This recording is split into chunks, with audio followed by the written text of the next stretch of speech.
ਪਪਲਪ੍ਰੀਤ ਸਿੰਘ ਕੱਲ੍ਹ ਗ੍ਰਿਫਤਾਰ ਹੁੰਦੇ ਨੇ ਜੋ ਹੈ ਤੇ ਫਿਰ ਉਹਨਾਂ ਨੂੰ ਇੱਕਦਮ ਡਿਬਰੂਗੜ੍ਹ ਨੂੰ ਚੜ੍ਹਾ ਦਿੱਤਾ ਜਾਂਦਾ ਹੈ ਕਾਲੇ ਪਾਣੀ ਨੂੰ। ਉਹਨਾਂ ਨੇ ਇਹ ਕਿਹਾ ਕਿ ਮੈਂ ਚੜ੍ਹਦੀ ਕਲਾ 'ਚ ਹਾਂ, ਚੜ੍ਹਦੀ ਕਲਾ 'ਚ ਹਾਂ। ਜੋ ਕੁਝ ਹੈ ਸਹੀ ਹੈ। ਪੁਲਿਸ ਦੇ ਹਿਸਾਬ ਨਾਲ ਮੇਰੀ ਕੱਲ੍ਹ ਹੀ ਗ੍ਰਿਫਤਾਰੀ ਹੋਈ ਹੈ ਕਿ ਵੀ ਉਹਨੇ ਇਹ ਨਹੀਂ ਕਿਹਾ ਵੀ ਮੈਨੂੰ ਕੱਲ੍ਹ ਗ੍ਰਿਫਤਾਰ ਕੀਤਾ। ਪੁਲਿਸ ਦੇ ਹਿਸਾਬ ਨਾਲ ਅੰਮ੍ਰਿਤਪਾਲ ਸਿੰਘ ਬਾਰੇ ਜਦੋਂ ਪੁੱਛਿਆ ਗਿਆ ਉਹਨੂੰ ਕਿਹਾ ਜੀ ਅਸੀਂ 28 ਮਾਰਚ ਨੂੰ ਸੈਪਰੇਟ ਹੋ ਗਏ ਸੀ।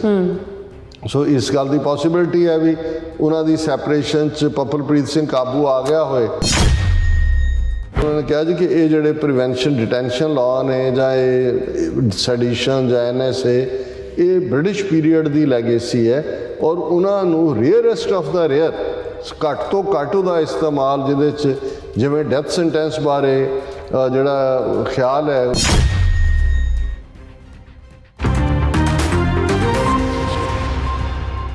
Viewers welcome back on programme. So ਇਸ ਗੱਲਬਾਤ ਕਰਨ ਜਾ ਰਹੇ ਹਾਂ ਕਿ ਪਿਛਲੇ ਦਿਨੀ ਭਾਈ ਅੰਮ੍ਰਿਤਪਾਲ ਸਿੰਘ ਦੇ ਨੇੜਲੇ ਸਾਥੀ ਪਪਲਪ੍ਰੀਤ ਸਿੰਘ ਨੂੰ ਗ੍ਰਿਫਤਾਰ ਕਰਕੇ ਪੁਲਿਸ ਨੇ ਡਿਬਰੂਗੜ੍ਹ ਅਸਾਮ ਦੀ ਜੇਲ੍ਹ ਵਿੱਚ ਪਹੁੰਚਾ ਦਿੱਤਾ ਹੈ ਔਰ ਡਿਬਰੂਗੜ੍ਹ ਭੇਜਣ ਦੇ ਦੌਰਾਨ ਪਪਲਪ੍ਰੀਤ ਸਿੰਘ ਨੇ ਮੀਡੀਆ ਨੂੰ ਇੱਕੋ ਲਾਈਨ ਕਹੀ, ਮੈਂ ਚੜ੍ਹਦੀ ਕਲਾ ਵਿੱਚ ਹਾਂ ਅਤੇ ਪੁਲਿਸ ਦੇ ਕਹਿਣ ਮੁਤਾਬਕ ਮੈਨੂੰ ਅੱਜ ਹੀ ਹਿਰਾਸਤ ਵਿੱਚ ਲਿਆ ਗਿਆ ਹੈ। ਸੋ ਇਸ ਕੇਸ ਨਾਲ ਸੰਬੰਧਿਤ ਜੋ ਕੁਝ ਚੱਲ ਰਿਹਾ ਹੈ ਉਸ ਨੂੰ ਸਮਝਣ ਦੀ ਕੋਸ਼ਿਸ਼ ਕਰਾਂਗੇ। ਸੋ ਅਸੀਂ ਚਾਹਾਂਗੇ ਕਿ ਤੁਸੀਂ ਇਸੇ ਤਰ੍ਹਾਂ ਬਣੇ ਰਹਿਣਾ। ਦੇਖਣ ਸੁਣ ਲਈ ਜਾਂ ਲਿਖਣ ਲਈ ਤੁਹਾਡਾ ਸਭ ਦਾ ਬਹੁਤ ਬਹੁਤ ਧੰਨਵਾਦ ਜੀ। ਡਾਕਟਰ ਸਾਹਿਬ ਕੀ ਕਹਿਣਾ ਚਾਹੋਗੇ? ਦੇਖੋ 18 ਮਾਰਚ ਤੋਂ ਜਿਹੜੀ ਨੌਟੰਕੀ ਸੈਂਟਰਲ ਏਜੰਸੀਆਂ NIA ਨੇ ਅਜੀਤ ਡੋਵਲ ਦੀ ਕਮਾਂਡ ਥੱਲੇ ਔਰ NIA ਚੀਫ ਜਿਹੜਾ ਉਸ ਦੀਆਂ ਹਦਾਇਤਾਂ ਥੱਲੇ ਦਿਨਕਰ ਗੁਪਤਾ ਔਰ ਪੰਜਾਬ ਦੇ ਵਿੱਚ ਉਹਨਾਂ ਦਾ ਅੱਗੋਂ ਸਟਲੀ ਗੌਰਵ ਯਾਦਵ ਜਿਹੜਾ ਦਰਬਾਰ ਸਾਹਿਬ ਆ ਕੇ ਨਤਮਸਤਕ ਹੋਣ ਦਾ ਡਰਾਮਾ ਵੀ ਕਰ ਰਿਹਾ ਹੈ, ਉਸ ਨੇ ਪੂਰੀ ਫੋਰਸ ਦੇ ਨਾਲ ਜਿਹਦੇ 'ਚ ਸੈਂਟਰਲ ਏਜੰਸੀਆਂ ਦੀਆਂ ਪੂਰੀਆਂ ਕੰਪਨੀਆਂ ਸ਼ਾਮਲ ਨੇ ਪੰਜਾਬ ਨੂੰ ਇੱਕ ਜਿਹੜਾ ਉਹ ਘੇਰਾਬੰਦੀ ਕੀਤੀ ਹੋਈ ਹੈ ਸਾਰੇ ਪੰਜਾਬ ਦੀ। ਤਲਾਸ਼ੀਆਂ ਦਾ ਸਿਲਸਿਲਾ ਔਰ ਈਵਨ ਜਿਹੜੇ ਖਾਸ ਤੌਰ 'ਤੇ ਬਾਹਰੋਂ ਗਏ ਲੋਕ ਨੇ ਉਹਨਾਂ ਨੂੰ ਘਰਾਂ 'ਚੋਂ ਚੁੱਕ ਕੇ ਉਹਨਾਂ ਦੇ ਫੋਨ ਰਖਾ ਲੈਣੇ, ਉਹਨਾਂ ਤੋਂ ਜਿਹੜੀ ਸਾਰੀ ਜਾਣਕਾਰੀ ਔਰ ਕੁਝ ਜਾਣਕਾਰੀਆਂ ਜਿਹੜੀਆਂ ਸਾਡੇ ਤੱਕ ਪਹੁੰਚੀਆਂ ਨੇ ਉਹਨਾਂ ਕੋਲ ਬਾਹਰਲੇ ਸਿੱਖਾਂ ਦੀ ਐਕਟੀਵਿਟੀਜ਼ ਦੀਆਂ ਵੀ ਇੰਨੀਆਂ ਮਾਈਨਿਊਟ ਡਿਟੇਲਸ ਨੇ। ਉਹਨਾਂ ਨੇ ਕਿਹਾ ਜੀ ਜਿਹੜੇ ਫੈਕਟ ਸਾਨੂੰ ਵੀ ਭੁੱਲੇ ਹੋਏ ਸੀ ਉਹ ਯਾਦ ਦਹਾਨੀ ਕਰਵਾ ਰਹੇ ਨੇ ਜੀ ਕਿ ਤੁਹਾਡਾ ਮੁੰਡਾ ਜਾਂ ਤੁਹਾਡਾ ਭਰਾ ਜਾਂ ਦੂਜਾ ਉਹ ਝੰਡਾ ਚੁੱਕ ਕੇ ਇੱਥੇ ਗਿਆ ਉੱਥੇ ਗਿਆ, ਉਹ ਇਹ ਕੰਮ ਕਰਦਾ, ਉਹਦੇ ਬੱਚੇ ਇੰਨੇ ਨੇ, ਉਹਦੇ ਫਲਾਣੇ। ਸੋ ਉਹਨਾਂ ਨੇ ਇਹ ਜਿਹੜੀ ਸਾਰੀ ਡੀਟੇਲ ਹੈ ਇਹ ਹਰਾਸਮੈਂਟ ਦੇ ਲਈ ਵੀ ਔਰ ਆਉਣ ਵਾਲੇ ਪੀਰੀਅਡ ਦੇ ਵਿੱਚ ਜਿਹੜੇ ਵੀ ਜਿਨ੍ਹਾਂ ਦੇ ਲੋਕ ਬਾਹਰ ਗਏ ਨੇ ਉਹਨਾਂ ਤੋਂ ਅੱਗੋਂ ਪੈਸੇ ਬਟੋਰਨ ਦੇ ਲਈ ਵੀ। ਔਰ ਇਸ ਵੇਲੇ ਵੱਡੇ ਪੈਮਾਨੇ 'ਤੇ ਜਿਹੜੇ ਚੁੱਕੇ ਜਾ ਰਹੇ ਨੇ ਪੈਸਾ ਵੀ, ਉਹ ਕਹਿੰਦੇ ਨੇ ਜੀ ਕਿ ਇਹ ਸਰਕਾਰ ਦੇ ਵੇਲੇ ਤਾਂ ਕਰਪਸ਼ਨ ਦੀਆਂ ਜਿਹੜੀਆਂ ਸਾਰੀਆਂ ਹੀ ਹੱਦਾਂ ਟੱਪ ਗਈਆਂ ਨੇ ਔਰ ਇਸ ਕਿਸਮ ਦਾ ਇੱਕ ਮਾਹੌਲ ਸਿਰਜਿਆ ਹੋਇਆ। ਹੁਣ ਇਸ ਨੂੰ ਮੀਡੀਆ ਨੇ ਜਿਵੇਂ 18 ਮਾਰਚ ਤੋਂ ਬਾਅਦ ਇੱਕ ਬਿੱਲੀ ਚੂਹੇ ਦੀ ਖੇਡ ਵਾਂਗ ਪ੍ਰੈਜ਼ੈਂਟ ਕੀਤਾ। ਜਿਸ ਤਰੀਕੇ ਨਾਲ ਪੂਰਾ 7 ਜ਼ਿਲ੍ਹਿਆਂ ਦੀ ਪੁਲਿਸ ਔਰ ਸੈਂਟਰਲ ਏਜੰਸੀਆਂ ਦੇ ਦਸਤਿਆਂ ਦੇ ਬਾਵਜੂਦ ਭਾਈ ਅੰਮ੍ਰਿਤਪਾਲ ਸਿੰਘ ਔਰ ਪਪਲਪ੍ਰੀਤ ਸਿੰਘ ਹੋਰਾਂ ਦਾ ਨਿਕਲਣਾ,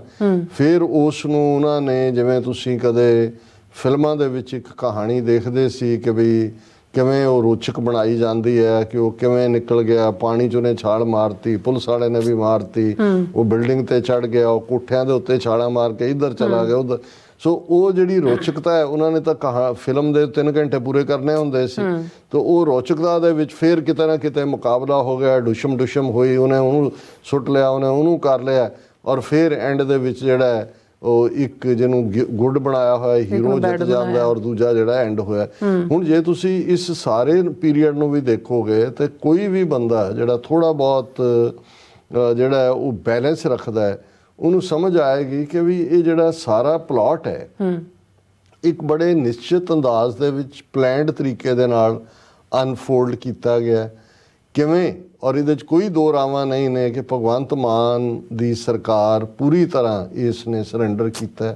ਲਾਅ ਐਂਡ ਆਰਡਰ ਸਬਜੈਕਟ ਜਿਹੜਾ ਸਟੇਟ ਦਾ ਹੈ ਉਹ ਉਹਨਾਂ ਦੇ ਹਵਾਲੇ ਕੀਤਾ ਔਰ ਜਿਸ ਅੰਦਾਜ਼ ਦੇ ਵਿੱਚ ਇੰਨਾ ਵੱਡਾ ਜਿਹਨੂੰ ਆਪਰੇਸ਼ਨ ਦਾ ਨਾਂ ਦਿੱਤਾ ਗਿਆ, ਜਿੰਨਾ ਖੌਫ ਪੈਦਾ ਕੀਤਾ ਗਿਆ, ਜਿੰਨਾ ਪ੍ਰਚਾਰ ਕੀਤਾ ਗਿਆ, ਉਸ ਤੋਂ ਬਾਅਦ ਵੀ ਕਿਤੇ ਇਹ ਸਵਾਲ ਤਾਂ ਨਹੀਂ ਉੱਠਿਆ ਕਿ 18 ਮਾਰਚ ਤੋਂ ਮੁੜ ਕੇ 18 ਮਾਰਚ ਆਉਣ ਵਾਲਾ ਹੈ ਜਿਹੜਾ ਤੁਹਾਡਾ ਪ੍ਰਾਈਮ ਟਾਰਗੇਟ ਜੇ ਅੰਮ੍ਰਿਤਪਾਲ ਸਿੰਘ ਸੀ ਉਹਨਾਂ ਦੇ ਕਹਿਣ ਮੁਤਾਬਕ ਵੱਡਾ ਜੰਗੀ ਅਪਰਾਧੀ ਔਰ ਪਤਾ ਨਹੀਂ ਉਹਨੇ ਤੁਹਾਡੇ ਭਾਰਤ ਮਾਤਾ ਦੀ ਜਿਹੜੀ ਹੈ ਉਹ ਕੀ ਉਹਨੇ ਵਿਗਾੜ ਦਿੱਤਾ ਸੀ ਉਹਦਾ।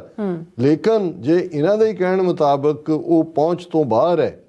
ਤੇ ਫਿਰ ਇਹ ਦੇਖਣ ਵਾਲੀ ਗੱਲ ਹੋਏਗੀ ਕਿ ਭਾਈ ਇਸ ਦੇ ਲਈ ਕਿਸੇ ਨੇ ਕੋਈ ਸਵਾਲ ਨਹੀਂ ਚੁੱਕਿਆ ਹੈ। ਇਸ ਦੇ ਉਲਟ ਰਾਦਰ ਭਾਈ ਪਪਲਪ੍ਰੀਤ ਸਿੰਘ ਜਿਨ੍ਹਾਂ ਦੀ ਗ੍ਰਿਫਤਾਰੀ ਦੀ ਖਬਰ ਜਿਹੜੀ ਕੱਥੂ ਨੰਗਲ ਤੋਂ ਪਹਿਲਾਂ ਅਸੀਂ ਦੱਸਿਆ ਸੀ ਕਿ ਦਿੱਲੀ ਤੋਂ ਫੜਨ ਦੀਆਂ ਖਬਰਾਂ ਚੱਲਦੀਆਂ ਰਹੀਆਂ, ਦਿੱਲੀ ਪੁਲਿਸ ਨੇ ਫੜਿਆ, ਫਿਰ ਹੁਸ਼ਿਆਰਪੁਰ ਨਾਲ ਜੁੜਿਆ ਆਇਆ, ਫਿਰ ਦੂਸਰਾ ਆਇਆ, ਫਿਰ ਐਨ ਫਾਈਨਲ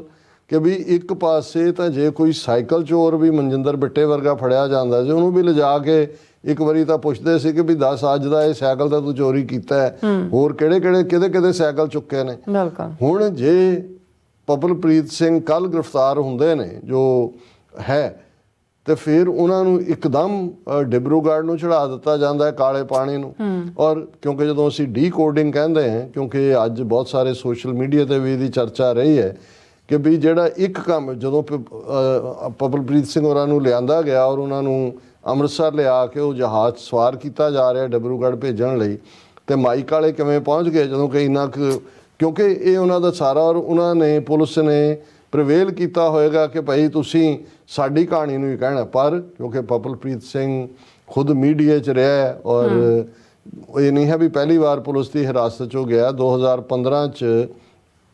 UAPA ਦੇ ਥੱਲੇ ਵੀ, ਔਰ ਉਦੋਂ ਜਿਹੜਾ ਸਰਬੱਤ ਖਾਲਸਾ ਚੱਬੇ 'ਚ ਹੋਇਆ ਪਪਲਪ੍ਰੀਤ ਸਿੰਘ ਨੇ ਜੇਲ੍ਹ 'ਚੋਂ ਸ਼ਾਇਦ ਉਦੋਂ ਨਾਰਾਇਣ ਸਿੰਘ ਚੌੜਾ ਜੇਲ੍ਹ 'ਚ ਸਨ ਜਾਂ ਉਹਨਾਂ ਦੇ ਮੈਸੇਜ ਨੂੰ ਪੜ੍ਹਿਆ ਸੀ ਜਾਂ ਕੀ ਸੀ, ਲੇਕਿਨ ਉਹਨਾਂ ਦੇ ਉੱਤੇ UAPA ਯੂਆਪਾ ਜਿਹਨੂੰ ਕਿਹਾ ਜਾਂਦਾ ਉਹ ਲਾਇਆ ਗਿਆ ਸੀ। ਔਰ ਇਸ ਤੋਂ ਇਲਾਵਾ ਵੀ ਜਿਹੜਾ ਹੈ ਉਹ ਇਸ ਸਾਰੇ ਪੀਰੀਅਡ 'ਚ ਉਹਨਾਂ ਨੂੰ ਸਿਸਟਮ ਨੂੰ ਸਮਝਦੇ ਨੇ। ਹੁਣ ਉਹਨਾਂ ਨੇ ਇੱਕ ਗੱਲ ਤਾਂ ਜ਼ਾਹਰ ਸੀ ਕਿ ਵੀ ਉਹਨਾਂ ਦੀ ਚਾਲ ਢਾਲ ਤੋਂ ਜਿਵੇਂ ਆਮ ਨੂੰ ਲੱਗਾ ਕਿ ਇਮੀਡੀਏਟ ਜੇ ਫੜ ਕੇ ਟੌਰਚਰ ਵਾਲੀ ਤਾਂ ਕੋਈ ਲਾਈਨ ਨਹੀਂ ਸੀ। ਹਾਂ ਇਹ ਹੁੰਦਾ ਵੀ ਜਦੋਂ ਤੁਸੀਂ ਯੰਗ ਬੰਦੇ ਜਿਹੜੇ ਨੇ ਔਰ ਮਿਡਲ ਏਜ ਤੱਕ ਵੀ ਜਿਹਨਾਂ ਨੂੰ ਤੁਸੀਂ ਟੌਰਚਰ ਕਰਦੇ ਹੋ, 2 ਹਫ਼ਤੇ ਦਾ ਪੀਰੀਅਡ ਜਿਹੜਾ ਉਹ ਤੁਹਾਨੂੰ ਜੇ ਮਿਲ ਜਾਂਦਾ 8-10 ਦਿਨ ਦਾ ਤੇ ਉਹ ਰਿਕਵਰ ਵੀ ਹੋ ਜਾਂਦਾ ਖੜੇ ਹੋਣ ਜੋਗੇ ਜਾਂ ਦੂਜੇ। ਹੁਣ ਜਦੋਂ ਉਹਨਾਂ ਦੀ ਐਗਜ਼ੈਕਟ ਲਾਈਨ ਜਿਹੜੀ ਉਹਨਾਂ ਨੇ ਜਦੋਂ ਕੈਮਰੇ ਉਹ ਸਾਹਮਣੇ ਮਾਈਕ ਉਹਨਾਂ ਦੇ ਕੀਤਾ ਗਿਆ, ਉਹਨਾਂ ਨੇ ਇਹ ਕਿਹਾ ਕਿ ਮੈਂ ਚੜ੍ਹਦੀ ਕਲਾ 'ਚ ਹਾਂ, ਚੜ੍ਹਦੀ ਕਲਾ 'ਚ ਹਾਂ, ਜੋ ਕੁਝ ਹੈ ਸਹੀ ਹੈ, ਪੁਲਿਸ ਦੇ ਹਿਸਾਬ ਨਾਲ ਮੇਰੀ ਕੱਲ੍ਹ ਹੀ ਗ੍ਰਿਫਤਾਰੀ ਹੋਈ ਹੈ। ਇਹ ਲਾਈਨ ਰਿਪੀਟ ਜਦੋਂ ਅੱਜ ਸਾਰੇ ਪਾਸੇ ਹੋ ਰਿਹਾ ਸੀ ਕਿ ਵੀ ਉਹਨੇ ਇਹ ਨਹੀਂ ਕਿਹਾ ਵੀ ਮੈਨੂੰ ਕੱਲ੍ਹ ਗ੍ਰਿਫਤਾਰ ਕੀਤਾ, ਪੁਲਿਸ ਦੇ ਹਿਸਾਬ ਨਾਲ। ਸੋ ਮਤਲਬ ਇਹ ਹੈ ਕਿ ਵੀ ਉਹਨੂੰ ਕਿਤੇ ਨਾ ਕਿਤੇ ਇਹ ਵੀ ਹੈ ਕਿ ਵੀ ਇਹ ਡਿਬਰੂਗੜ੍ਹ ਦੇ ਭੇਜਣ ਤੋਂ ਪਹਿਲਾਂ ਹੋਰ ਛਲਾਈ ਨਾ ਕਰਨ, ਜਾਂ ਉਹਨਾਂ ਨੇ ਮੈਸੇਜ ਵੀ ਆਪਣੇ ਕੋਡ ਵਰਡ 'ਚ ਦਿੱਤਾ ਹੈ ਕਿ ਭਾਈ ਜੋ ਕੁਝ ਹੈ ਸਹੀ ਹੈ, ਕਿ ਬਈ ਇਹਨਾਂ ਨੇ ਪੁਲਿਸ ਦੇ ਹਿਸਾਬ ਨਾਲ ਮੇਰੀ ਕੱਲ੍ਹ ਹੀ ਗ੍ਰਿਫਤਾਰੀ, ਪੁਲਿਸ ਦੇ ਹਿਸਾਬ ਨਾਲ। ਹੁਣ ਇਸ ਨੇ ਇਹ ਦੋ ਇਸ ਦੇ ਉੱਤੇ ਥਾਟ ਨੇ ਔਰ ਜ਼ਾਹਰ ਹੈ ਕਿ ਜਿਹੜਾ ਵੀ ਕੋਈ ਥੋੜ੍ਹਾ ਬਹੁਤ ਇਸ ਨੂੰ ਸਮਝਣ ਦੀ ਕੋਸ਼ਿਸ਼ ਕਰੇਗਾ ਕਿ ਉਸ ਨੇ ਪਪਲਪ੍ਰੀਤ ਨੇ ਇੰਟੈਲੀਜੈਂਟਲੀ ਇਹ ਲਫ਼ਜ਼ ਵੀ ਨਾਲ ਜੋੜ ਕੇ ਕਿ ਪੁਲਿਸ ਦੇ ਹਿਸਾਬ ਨਾਲ, ਹਾਲਾਂਕਿ ਮੈਜੋਰਿਟੀ ਦਾ ਇਹ ਖਿਆਲ ਹੈ ਕਿ ਵੀ ਆਲਰੇਡੀ ਜੇ ਇਹ ਵੀ ਮੰਨ ਲਿਆ ਜਾਏ, ਕਿਉਂਕਿ ਉਸ ਤੋਂ ਪਹਿਲਾਂ ਇੱਕ ਥਾਂ 'ਤੇ ਉਹਨੇ ਕਿਹਾ ਕਿ ਜੀ ਅੰਮ੍ਰਿਤਪਾਲ ਸਿੰਘ ਬਾਰੇ ਜਦੋਂ ਪੁੱਛਿਆ ਗਿਆ ਉਹਨੇ ਕਿਹਾ ਜੀ ਅਸੀਂ 28 ਮਾਰਚ ਨੂੰ ਸੈਪਰੇਟ ਹੋ ਗਏ ਸੀ। ਸੋ ਇਸ ਗੱਲ ਦੀ ਪੋਸੀਬਿਲਿਟੀ ਹੈ ਵੀ ਉਹਨਾਂ ਦੀ ਸੈਪਰੇਸ਼ਨ 'ਚ ਪਪਲਪ੍ਰੀਤ ਸਿੰਘ ਕਾਬੂ ਆ ਗਿਆ ਹੋਏ ਔਰ ਆਲਰੇਡੀ 28 ਮਾਰਚ ਔਰ ਜਦੋਂ ਅਸੀਂ 10 ਅਪ੍ਰੈਲ ਤੱਕ ਦੀ ਗੱਲ ਕਰਦੇ ਹਾਂ 9 ਅਪ੍ਰੈਲ ਤੱਕ ਆਲਮੋਸਟ 12-13 ਦਿਨ ਬਣ ਜਾਂਦੇ ਨੇ। ਔਰ ਹੁਣ ਇਸ ਸਾਰੇ ਦੇ ਚੱਲਦੇ ਆ ਜਿਹੜਾ NSA ਲਾਣਾ ਹੈ ਪਪਲਪ੍ਰੀਤ ਸਿੰਘ ਦੇ ਉੱਤੇ, ਔਰ ਅੱਜ ਹੀ ਸੁਪਰੀਮ ਕੋਰਟ ਦਾ ਇੱਕ ਕੇਸ ਦੇ ਕੰਟੈਕਸਟ ਦੇ ਵਿੱਚ ਇੱਕ ਜੱਜਮੈਂਟ ਹੈ ਜਿਹਦੇ 'ਚ ਉਹਨਾਂ ਨੇ ਕਿਹਾ preventive detention ਲਾਜ਼ colonial legacy must be used only in rarest of the rare cases। ਔਰ ਉਹਨਾਂ ਨੇ ਕਿਹਾ ਜੀ ਕਿ ਇਹ ਜਿਹੜੇ ਪ੍ਰੀਵੈਂਸ਼ਨ ਡਿਟੈਂਸ਼ਨ ਲਾਅ ਨੇ ਜਾਂ ਇਹ ਸੈਡੀਸ਼ਨ ਜਾਂ NSA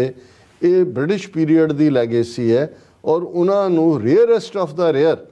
ਘੱਟ ਤੋਂ ਘੱਟ ਉਹਦਾ ਇਸਤੇਮਾਲ ਜਿਹਦੇ 'ਚ ਜਿਵੇਂ ਡੈਥ ਸੈਂਟੈਂਸ ਬਾਰੇ ਜਿਹੜਾ ਖਿਆਲ ਹੈ ਇੰਡੀਅਨ ਪੀਨਲ ਕੋਡ ਦੇ ਵਿੱਚ ਕਿ death sentence rarest of the rare case ਦਿੱਤੀ ਜਾਣੀ ਚਾਹੀਦੀ ਹੈ। ਲੇਕਿਨ ਇੱਧਰ ਅਸੀਂ ਦੇਖਦੇ ਹਾਂ ਕਿ ਵੀ ਜੇ ਪੰਜਾਬ ਹਰਿਆਣਾ ਹਾਈ ਕੋਰਟ 'ਚ ਹੈਬੀਅਸ ਕਾਰਪਸ ਦਲਜੀਤ ਕਲਸੀ ਦੇ ਹਵਾਲੇ ਨਾਲ ਹੁੰਦਾ। ਹੁਣ ਦਲਜੀਤ ਕਲਸੀ ਨੇ ਵੀ ਉਹ ਇੱਕ ਦੋਸਤ ਪੰਥ ਪਿਆਰ ਨੂੰ ਪਿਆਰ ਕਰਨ ਵਾਲਾ, ਕਰੋੜਾਂ ਦਾ ਵਪਾਰ ਕਰਨ ਵਾਲਾ ਵਪਾਰੀ ਵੀ, ਐਕਟਰ ਵੀ, ਦੂਜਾ ਵੀ ਉਹਦਾ ਬਹੁਤ ਰਿਚ ਬੈਕਗਰਾਊਂਡ ਤੋਂ, ਪਰ ਉਹਦੇ ਦੇ ਉੱਤੇ ਵੀ ਉਹਨਾਂ ਨੇ ਜਿਹੜਾ ਹਾਈ ਕੋਰਟ 'ਚ ਉਹਨਾਂ ਨੇ ਕਿਹਾ ਜੀ ਅਸੀਂ ਡਿਊ ਪ੍ਰੋਸੈਸ ਕੀਤੀ ਦਲਜੀਤ ਕਲਸੀ ਨੂੰ ਫੜਨ ਦੇ ਲਈ। Amritpal Zed Daljit Kalsi detained under NSA after due process of law. Punjab government tells High Court. Government stated he was helping the fugitive profess radical ideology and wage war against the state for a separate Khalistan. ਕਿ ਜੀ ਉਹ ਜਿਹੜਾ ਭਗੌੜਾ ਹੈ ਫਿਊਜੀਟਿਵ ਹੈ ਉਹਨਾਂ ਦੀ ਜਿਹੜੀ ਹੈ radical ideology ਉਸ ਦੀ ਹਮਾਇਤ ਕਰ ਰਿਹਾ ਸੀ ਔਰ ਕਿਉਂਕਿ ਉਹ ਖਾਲਿਸਤਾਨ ਦੀ ਮੰਗ ਜਿਹੜੀ ਹੈ ਉਹਦੀ ਉਹ ਭਾਰਤ ਦੇ ਖਿਲਾਫ ਜੰਗ ਹੈ। ਹੁਣ ਜੇ ਤੁਸੀਂ ਸੁਪਰੀਮ ਕੋਰਟ ਦੇ ਆਪਣੇ ਫੈਸਲੇ ਦੇਖੋ ਜਸਟਿਸ ਮਾਰਕੰਡੇ ਦਾ ਕਿ ਪੀਸਫੁਲੀ ਖਾਲਿਸਤਾਨ ਦੀ ਮੰਗ ਕਰਨਾ ਇਹ ਅਗੇਂਸਟ ਦਾ ਕਨਸਟੀਟਿਊਸ਼ਨ ਨਹੀਂ ਹੈ। ਇਹੀ ਕਾਰਨ ਹੈ ਕਿ ਸਰ ਸਿਮਰਨਜੀਤ ਸਿੰਘ ਮਾਨ ਅੱਜ ਤੱਕ ਖਾਲਿਸਤਾਨ ਦੀ ਗੱਲ ਵੀ ਕਰਦੇ ਨੇ, ਇਸ ਮੁੱਦੇ ਤੇ ਚੋਣ ਵੀ ਲੜਦੇ ਨੇ। ਲੇਕਿਨ ਹੁਣ ਦਲਜੀਤ ਕਲਸੀ ਵੀ, ਪਪਲਪ੍ਰੀਤ ਸਿੰਘ ਵੀ, ਔਰ ਅੱਜ ਹਾਲਾਂ ਮੈਂ ਕਿਸੇ ਦਿਨ ਇਹਨੂੰ ਡੀਟੇਲ 'ਚ ਡਿਸਕਸ ਕਰਾਂਗਾ, ਕਾਫੀ ਡੀਟੇਲ ਆਈ ਹੈ ਕਿ ਭਾਈ ਜਿਹੜੇ 9 ਪੋਲੀਟੀਕਲ ਪ੍ਰਿਜ਼ਨਰ ਜਿਨ੍ਹਾਂ ਨੂੰ ਡਬਰੂਗੜ੍ਹ ਦੇ ਵਿੱਚ ਉਹਨਾਂ ਨੇ ਭੇਜਿਆ, ਦਰਸ਼ਕ ਉਹਨਾਂ ਦੀਆਂ ਪਿਕਚਰਸ ਵੀ ਦੇਖ ਸਕਦੇ ਨੇ ਕਿ ਭਾਈ ਉਹਨਾਂ ਦੀ ਬੈਕਗਰਾਊਂਡ ਤਾਂ ਉਹ ਬੜੇ ਹੰਬਲ ਬੈਕਗਰਾਊਂਡ 'ਚੋਂ ਉਹਨਾਂ ਦੇ ਵਿੱਚ ਗੁਰਮੀਤ ਸਿੰਘ ਬੁੱਕਣਵਾੜਾ, ਇਹ ਪਿੰਡ ਬੁੱਕਣਵਾੜਾ ਜ਼ਿਲ੍ਹਾ ਮੋਗਾ ਦੇ ਵਸਨੀਕ ਨੇ ਔਰ ਉਹ ਜਿਹੜੇ ਨੇ ਉਹਨਾਂ ਨੇ ਵੀ ਭਾਈ ਅੰਮ੍ਰਿਤਪਾਲ ਸਿੰਘ ਦੇ ਨਾਲ ਹੀ ਅਨੰਦਪੁਰ ਸਾਹਿਬ ਤੋਂ ਅੰਮ੍ਰਿਤਪਾਨ ਕੀਤਾ ਔਰ ਉਹਨਾਂ ਨੇ ਕਿਉਂਕਿ ਸਾਥੀ ਸੀ ਉਹਨਾਂ ਦਾ ਸਾਥ ਦੇ ਰਹੇ ਸੀ, ਉਹ ਵੀ ਨੈਸ਼ਨਲ ਸਿਕਿਉਰਿਟੀ ਐਕਟ ਥੱਲੇ ਦੇਸ਼ ਨੂੰ ਖਤਰਾ ਹੈ। ਬਸੰਤ ਸਿੰਘ ਦੌਲਤਪੁਰਾ, ਇਹ ਪਿੰਡ ਦੌਲਤਪੁਰਾ ਜ਼ਿਲ੍ਹਾ ਮੋਗਾ ਦੇ ਆ ਗਰੀਬ ਪਰਿਵਾਰ 'ਚੋਂ ਨੇ, ਇਹ ਦੀਪ ਸਿੱਧੂ ਦਾ ਸਾਥ ਦਿੰਦੇ ਰਹੇ ਔਰ ਉਹਨਾਂ ਦੀ ਸ਼ਹੀਦੀ ਤੋਂ ਬਾਅਦ ਉਹਨਾਂ ਦੀ ਕੁਰਬਾਨੀ ਤੋਂ ਪ੍ਰੇਰਿਤ ਹੋ ਕੇ ਆਪਣਾ ਨੌਕਰੀ ਕਾਰੋਬਾਰ ਛੱਡ ਕੇ ਪਹਿਲੇ ਦਿਨ ਤੋਂ ਭਾਈ ਅੰਮ੍ਰਿਤਪਾਲ ਸਿੰਘ ਦੇ ਨਾਲ ਪਰਛਾਵਾਂ ਬਣ ਕੇ ਰਹੇ। ਉਹਨਾਂ ਦੇ ਕਹਿਣ ਮੁਤਾਬਕ ਕਿ ਉਹ ਨਸ਼ਾ ਛਡਾਊ ਸੈਂਟਰ ਦੀ ਜ਼ਿੰਮੇਵਾਰੀ ਉਹਨਾਂ ਨੂੰ ਸੀ ਔਰ ਬੱਚਿਆਂ ਨੂੰ ਜਿਹੜਾ ਉਹ ਨਸ਼ੇ ਤੋਂ ਮੁਕਤ ਕਰਨ ਲਈ ਉਹਨਾਂ ਨੇ ਜਿਹੜਾ ਆਪਣਾ ਵਕਤ ਸਾਰਾ ਦਿੱਤਾ ਔਰ ਉਹ ਜਦੋਂ ਹੀ ਉਹਨਾਂ ਨੂੰ ਪਤਾ ਲੱਗਾ ਕਿ ਭਾਈ ਇਹ ਉਹਨਾਂ ਨੇ ਜਲੰਧਰ ਦੇ ਵਿੱਚ ਹਮਲਾ ਇਹ ਨਾਲ ਵੀ ਨਹੀਂ ਸੀ, ਇਹ ਤਾਂ ਪਿੰਡ ਗਿਆ ਉਹਨਾਂ ਦੇ ਜੱਲੂਪੁਰ ਖੇੜੇ ਹਮਦਰਦੀ ਪਰਿਵਾਰ ਨਾਲ ਔਰ ਉੱਥੋਂ ਚੁੱਕ ਕੇ ਉਹ ਵੀ ਦੇਸ਼ ਦੇ ਖਿਲਾਫ ਜੰਗ ਔਰ NSA ਲਾ ਦਿੱਤਾ। ਦਲਜੀਤ ਸਿੰਘ ਕਲਸੀ ਕਰੋੜਪਤੀ ਕਾਰੋਬਾਰੀ ਔਰ ਉਹਨਾਂ ਦੀ ਮੈਂ ਜ਼ਿਕਰ ਕੀਤਾ ਹੀ ਹੈ ਕਿ ਭਾਈ ਉਹਨਾਂ ਨੇ ਕਿ ਵਰਿੰਦਰ ਸਿੰਘ ਫੌਜੀ, ਹੁਣ ਜਿਸ ਦੇ ਉੱਤੇ ਬੜਾ ਇਹਨਾਂ ਨੇ ਬਣਾਇਆ ਕਿ ਜੀ ਉਹਨੇ ਪਿੰਡ ਜਾ ਕੇ ਗੋਲੀਆਂ ਚਲਾਤੀਆਂ। ਹੁਣ ਉਹ ਜਿਹੜਾ ਪਿੰਡ ਉਹਨਾਂ ਦਾ ਜੋੜ ਸਿੰਘ ਵਾੜਾ ਪੱਟੀ ਤਰਨਤਾਰਨ ਦਾ ਔਰ ਇਹ ਜਿਹੜੇ ਨੇ ਸੁਰੱਖਿਆ ਗਾਰਡ ਦੀ ਦੱਖਣੀ ਭਾਰਤ 'ਚ ਨੌਕਰੀ ਕਰ ਰਹੇ ਸੀ, 50,000 ਦੇ ਕਰੀਬ ਉਹਨਾਂ ਦੀ ਤਨਖਾਹ ਸੀ। ਜਦੋਂ ਉਹ ਮਿਲੇ ਭਾਈ ਅੰਮ੍ਰਿਤਪਾਲ ਸਿੰਘ ਹੋਰਾਂ ਨੂੰ ਤਾਂ ਉਹਨਾਂ ਨੂੰ ਲੱਗਾ ਕਿ ਭਾਈ ਮੈਂ ਨੌਕਰੀ ਬਥੇਰੀ ਕਰ ਲਈ, ਹੁਣ ਮੈਂ ਜਿਹੜਾ ਕੌਮ ਦੀ ਸੇਵਾ ਲਈ ਹੋਣਾ ਔਰ ਆਪਣੀ ਨੌਕਰੀ ਛੱਡ ਕੇ ਔਰ ਚਾਅ ਨਾਲ ਇਹਨਾਂ ਦੀ ਸੇਵਾ ਦੇ ਵਿੱਚ ਉਹ ਵੀ ਉਹਨਾਂ ਨੇ ਵੀ ਭਾਈ ਅੰਮ੍ਰਿਤਪਾਲ ਸਿੰਘ ਦੇ ਨਾਲ ਹੀ ਅਨੰਦਪੁਰ ਸਾਹਿਬ ਅੰਮ੍ਰਿਤਪਾਨ ਕੀਤਾ। ਉਹ ਵੀ ਦੇਸ਼ ਦੇ ਲਈ ਵੱਡਾ ਖਤਰਾ, ਦੇਸ਼ ਦੇ ਖਿਲਾਫ ਜੰਗ। ਗੁਰਿੰਦਰਪਾਲ ਸਿੰਘ, ਇਹ ਕੁੱਕੜ ਪਿੰਡ ਜ਼ਿਲ੍ਹਾ ਜਲੰਧਰ ਦੇ ਜੰਮਪਲ ਨੇ, ਇਹ ਜਲੰਧਰ ਦੇ ਬਿਲਕੁਲ ਨਾਲ ਹੈ ਪਿੰਡ ਔਰ ਇੰਗਲੈਂਡ ਵਿੱਚ ਕਈ ਸਾਲਾਂ ਤੋਂ ਪੱਕੇ ਤੌਰ ਤੇ ਆਪਣੇ ਪਰਿਵਾਰ ਨਾਲ ਰਹਿ ਰਹੇ ਸੀ। ਪਹਿਲਾਂ ਦੀਪ ਸਿੱਧੂ ਨਾਲ ਦੋਸਤੀ ਸੀ, ਦੀਪ ਸਿੱਧੂ ਜਦੋਂ ਇੰਗਲੈਂਡ ਜਾਂਦਾ ਸੀ ਇਹਨਾਂ ਕੋਲ ਠਹਿਰਦਾ ਸੀ ਔਰ ਜਦੋਂ ਭਾਈ ਅੰਮ੍ਰਿਤਪਾਲ ਸਿੰਘ ਆਏ ਤੇ ਉਹ ਵੀ ਆਪਣੇ ਪਰਿਵਾਰ ਤੇ ਛੋਟੇ ਬੱਚਿਆਂ ਨੂੰ ਇੰਗਲੈਂਡ ਛੱਡ ਕੇ 3 ਮਹੀਨੇ ਭਾਈ ਸਾਹਿਬ ਦੇ ਜਥੇ ਸੇਵਾਵਾਂ ਕਰਦੇ ਰਹੇ। ਖਾਲਸਾ ਵਹੀਰ ਦੀ ਤਿਆਰੀਆਂ ਲਈ ਨਾਲ ਆਏ ਔਰ ਉਹਨਾਂ ਨੂੰ ਵੀ ਇਹ ਬ੍ਰਿਟਿਸ਼ ਨੇ, ਲੇਕਿਨ ਇੱਧਰ ਉਹਨਾਂ ਦੇ ਉੱਤੇ ਵੀ ਕੇਸ ਜਿਹੜਾ ਹੈ ਦੇਸ਼ ਧਰੋਹ ਤੇ ਦੇਸ਼ ਦੇ ਖਿਲਾਫ ਜੰਗ। ਇਸੇ ਤਰ੍ਹਾਂ ਕੁਲਵੰਤ ਸਿੰਘ ਰੌਂਕੇ, ਇਹ ਪਿੰਡ ਰੌਂਕੇ ਜ਼ਿਲ੍ਹਾ ਮੋਗਾ, ਇਹ ਬਿਜਲੀ ਬੋਰਡ ਦੇ ਵਿੱਚ ਮੁਲਾਜ਼ਮ ਨੇ ਔਰ ਇਹ ਜਿਹੜੇ ਮਾਲਵਾ ਜ਼ੋਨ ਦੇ ਸਿੱਖ ਸਟੂਡੈਂਟ ਫੈਡਰੇਸ਼ਨ ਦੇ ਵੀ ਆਗੂ ਰਹੇ ਔਰ ਉਹਨਾਂ ਨੇ ਵੀ ਉਹ ਤਾਂ ਜਿਹੜੇ ਨੇ ਉਹਨਾਂ ਦੇ ਪਿਤਾ ਜੀ ਵੀ ਇਹ 25 ਮਾਰਚ 1993 ਨੂੰ ਉਹਨਾਂ ਦੇ ਪਿਤਾ ਜੀ ਨੂੰ ਵੀ ਜਿਹੜਾ ਉਹ ਝੂਠੇ ਪੁਲਿਸ ਮੁਕਾਬਲੇ ਸ਼ਹੀਦ ਕਰਤਾ ਸੀ। ਹੁਣ ਇਹ ਵਿਚਾਰੇ ਇਹਨਾਂ ਦਾ ਪਰਿਵਾਰ ਵੀ ਅੱਗੋਂ ਤੇ ਉਹਨਾਂ ਨੂੰ ਵੀ ਉਹਨਾਂ ਨੇ ਚੁੱਕ ਲਿਆ। ਉਹ ਤਾਂ ਆਪਣੇ ਪਿਤਾ ਦਾ ਸ਼ਹੀਦੀ ਦਿਹਾੜਾ ਮਨਾਉਣ ਦੀਆਂ ਤਿਆਰੀਆਂ ਕਰ ਰਹੇ ਸੀ ਤੇ ਇੱਧਰ ਹੁਣ ਉਹਨਾਂ ਨੇ ਦੇਸ਼ ਦੇ ਖਿਲਾਫ ਜੰਗ। ਇਸੇ ਤਰ੍ਹਾਂ ਉਹਨਾਂ ਦੇ ਚਾਚਾ ਹਰਜੀਤ ਸਿੰਘ ਜਿਨ੍ਹਾਂ ਨੇ ਖੁਦ ਹੀ ਆਤਮ ਸਮਰਪਣ ਕੀਤਾ, ਉਹ ਉਸ ਗੱਡੀ ਨੂੰ ਡਰਾਈਵ ਕਰ ਰਹੇ ਸੀ, ਵੀ ਕੈਨੇਡਾ ਦੇ ਸ਼ਹਿਰੀ ਮਤਲਬ ਕੈਨੇਡਾ 'ਚ ਵਸੇ ਹੋਏ ਸੀ। ਜਿਉਂ ਹੀ ਅੰਮ੍ਰਿਤਪਾਲ ਸਿੰਘ ਨੇ ਜਾਣ ਦਾ ਫੈਸਲਾ ਕੀਤਾ ਤੇ ਇਹ ਵੀ ਨਾਲ ਗਏ ਔਰ ਹੁਣ ਇਹ ਵੀ ਦੇਸ਼ ਦੇ ਖਿਲਾਫ ਜੰਗ NSA। ਔਰ ਸਭ ਤੋਂ ਇਨੋਸੈਂਟ ਜਿਹਦਾ ਚਰਚਾ ਜਾਂ ਜ਼ਿਕਰ ਸਾਰੇ ਹੀ ਕਰਦੇ ਨੇ, ਭਗਵੰਤ ਸਿੰਘ ਜਿਹਨੂੰ ਪ੍ਰਧਾਨ ਮੰਤਰੀ ਕਹਿੰਦੇ ਸੀ, ਪਿੰਡ ਬਾਜੇ ਕੇ ਜਿਹੜਾ ਹਾਸ ਰਸ ਦੀਆਂ ਤੋਂ ਸਿੱਧੜ ਬੰਦਾ, ਉਹ ਵਿਚਾਰਾ ਦੌੜ ਰਿਹਾ ਪੱਠੇ ਵੱਢ ਰਿਹਾ ਸੀ, ਪੁਲਿਸ ਆ ਗਈ ਉਹਨੂੰ ਵੀ ਮਜ਼ਾਕ ਦੇ ਵਿੱਚ ਉਹਨਾਂ ਨੇ ਉਹਦਾ ਉਹ ਮੀਮ ਬਣਾ ਕੇ ਕੰਗਣਾ ਰਣੌਤ ਤੋਂ ਲੈ ਕੇ ਕਿ ਦੇਖੋ ਜੀ ਕਿੰਨੇ ਉਹ ਵਿਚਾਰਾ ਸਾਦਾ, ਉਹ ਭਾਈ ਅੰਮ੍ਰਿਤਪਾਲ ਸਿੰਘ ਨੂੰ ਦੇਖ ਕੇ ਉਹਨਾਂ ਤੋਂ ਪ੍ਰੇਰਿਤ ਹੋ ਕੇ ਉਹਨੇ ਅੰਮ੍ਰਿਤਪਾਨ ਕੀਤਾ ਤੇ ਉਹ ਵੀ ਉਹਨਾਂ ਤੇ ਵੀ ਐਨਐਸਏ ਪਾਇਆ ਹੋਇਆ ਹੈ। ਦੇਖੋ। ਹੁਣ ਲੇਟੈਸਟ ਇਸ ਲਿਸਟ ਦੇ ਵਿੱਚ ਪਪਲਪ੍ਰੀਤ ਸਿੰਘ ਵੀ ਸ਼ਾਮਲ ਹੋ ਗਏ ਨੇ। ਸੋ ਅਸੀਂ ਸਮਝਦੇ ਹਾਂ ਕਿ ਭਾਈ ਇਸ ਸਭ ਨੂੰ ਦੇਖ ਕੇ ਵੀ ਜੇ ਸਾਡੇ ਇੱਕ ਤਬਕੇ ਨੂੰ ਲੱਗਦਾ ਹੈ ਕਿ ਭਾਈ ਅੰਮ੍ਰਿਤਪਾਲ ਸਿੰਘ ਜਾਂ ਇਹਨਾਂ ਦੇ ਸਾਰੇ ਹੀ ਉਹਨਾਂ ਸਧਾਰਨ ਪੇਂਡੂ ਘਰਾਣਿਆਂ ਦੇ ਜਿਹੜੇ ਸਟਰਗਲ ਕਰਨ ਵਾਲੇ ਨੇ, ਗੁਰਸਿੱਖੀ ਪਿਆਰ ਨਾਲ ਉਹ ਇੱਧਰ ਤੁਰੇ। ਸੋ ਭਾਈ ਅਸੀਂ ਇਹੀ ਕਹਿਣਾ ਚਾਹੁੰਦੇ ਹਾਂ ਜਿਹੜਾ ਤੱਕ ਵੀ ਸਾਡਾ ਇਹ ਮੈਸੇਜ ਪਹੁੰਚਦਾ ਹੈ ਕਿ ਭਾਈ ਸਾਥ ਦਿਓ। ਇਹ ਤੁਹਾਡੀ ਕੌਮ ਦੀ ਇੱਜ਼ਤ ਗੈਰਤ ਦੇ ਨਾਲ ਜੁੜੀ ਹੋਈ ਗੱਲ ਹੈ ਕਿ ਜੇ ਇਵੇਂ ਹੀ ਆਪਣੇ ਭਰਾਵਾਂ ਦਾ ਇਹ ਸਾਰਾ ਦੇਖ ਕੇ ਔਰ ਸਾਡੀਆਂ ਅੱਖਾਂ 'ਚ ਕੋਈ ਅਥਰੂ ਨਹੀਂ ਆਉਂਦਾ ਜਾਂ ਸਾਡੇ ਦਿਲ ਨੂੰ ਕੋਈ ਦਿਲ ਦਾ ਰੋਗ ਨਹੀਂ ਭਰਿਆ ਜਾਂਦਾ ਤਾਂ ਫਿਰ ਅਸੀਂ ਵੀ ਬੇਗੈਰਤ ਔਰ ਉਸ ਨਸਲ ਦੇ ਹੀ ਹਾਂ ਜਿਹੜੇ ਜੇ ਜੀਵੈ ਪਤ ਲੱਥੀ ਜਾਏ ਸਭ ਹਰਾਮ ਜੇਤਾ ਕਿਛ ਖਾਏ। ਬਿਲਕੁਲ ਜੀ ਡਾਕਟਰ ਸਾਹਿਬ ਤੁਹਾਡਾ ਬਹੁਤ ਬਹੁਤ ਸ਼ੁਕਰੀਆ। ਸੋ ਇੱਥੇ ਲੈਣਾ ਬ੍ਰੇਕ ਵਿਊਅਰਸ, ਤੁਸੀਂ ਕਿਤੇ ਨਹੀਂ ਜਾਣਾ, ਮਿਲਦੇ ਆਫਟਰ ਦਿਸ ਸ਼ਾਰਟ ਬ੍ਰੇਕ।